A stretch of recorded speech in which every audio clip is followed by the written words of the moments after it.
Welcome back to Shaba TV, your home for everything Chelsea. There's been a lot of talk around Chelsea lately, and it's not just about what we see on the pitch. A lot is happening behind the scenes too, and we all know that when things aren't right upstairs, it always finds a way to affect performances on the pitch. Right now, there are reports of tension between Enzo Maresca and Chelsea sporting directors.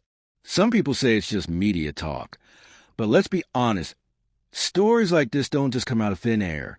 At Chelsea, whenever you hear the same whispers over and over, it usually means something's brewing. And as fans, we've seen this happen many times before. The issue looks like it's about recruitment and squad planning.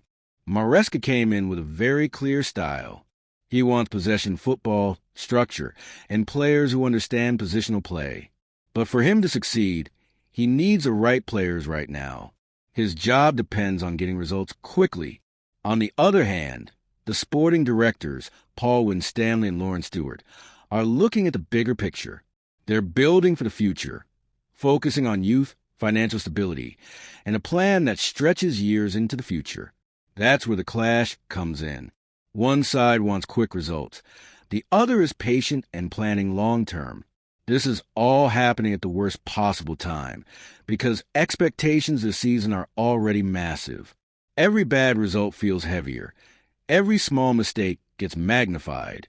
And when you then add rumors of disagreements in the background, it just piles even more pressure on Maresca. And we all know Chelsea is not a club famous for patience. The truth is, the directors aren't going anywhere. They just signed new contracts until 2031. Which means the owners are backing them fully. And if it comes down to a clash between the coach and the directors, history tells us exactly how it ends. Coaches come and go, but the boardroom stays. That's why this story matters so much.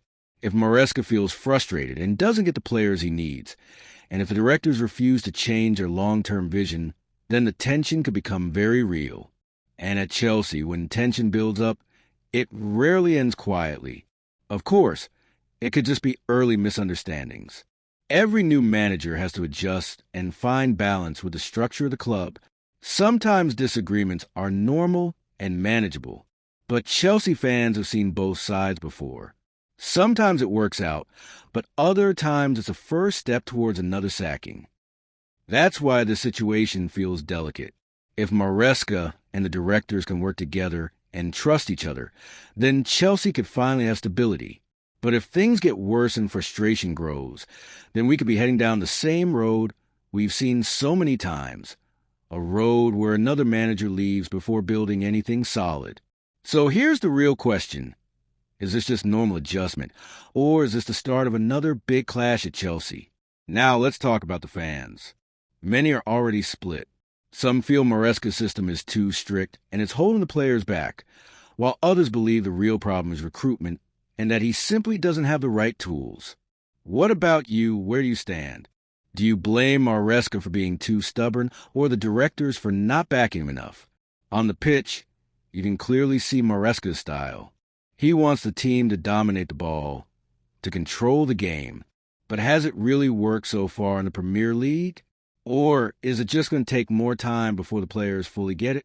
And then there's the defense, which is where things really look shaky. The high line Maresca plays is great when you have a top goalkeeper and a leader in defense. But right now, do we really have that?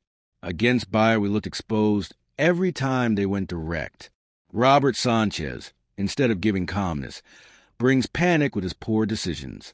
That red card against United showed it again. Wesley Fofana has the pace, but not yet the leadership. Tosin has the body strength, but struggles with positioning. Chalobah works hard, but is more of a rotation player than a leader. Cucurella fights with energy, but leaves spaces. James, when fit, is the closest thing to a leader, but we can't rely on him because of injuries. And without consistency, it's hard to build a proper defense. That's why we keep looking nervous when teams go long. You can coach a system all you want, but if the players don't fully trust each other, one ball over the top destroys everything. And when your defenders don't even trust the goalkeeper, that's when panic sets in. That's what we're seeing right now. Until Chelsea get either a commanding goalkeeper or a proper leader at the back, these problems won't go away. And that's why pundits like Jamie Carragher are saying we can't win the league with this kind of defense. The question is, do you really trust this defense against long balls, or do you think it's only a matter of time before another mistake costs us points again? Now, let's talk about Europe. For Chelsea fans, those nights are special. Porto, Munich, Porto again in 2021. These are the memories that made us who we are. But looking at this squad now, are we really ready for that stage? If we're struggling against smaller teams here, how are we going to survive against Bayern, Madrid, or PSG? Europe is brutal. One mistake, and you're done. You need mentality, leadership, and calmness. Right now, do we have enough of that in this squad?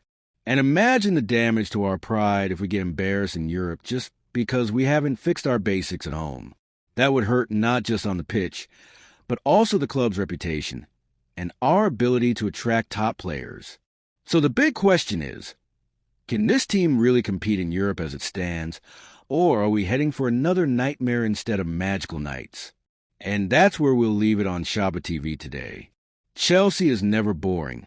There's always drama, passion, and talking points, and I know you've got your own views on this. So let me know in the comments, what's your biggest concern right now? The coach, the players, or the board? If you enjoyed this update, don't forget to hit like, subscribe if you're new, and turn on notifications so you don't miss future Chelsea updates. To all the returning viewers, thank you so much for your support. It means a lot. Until next time, keep the blue flag flying high, and I'll catch you in the next video.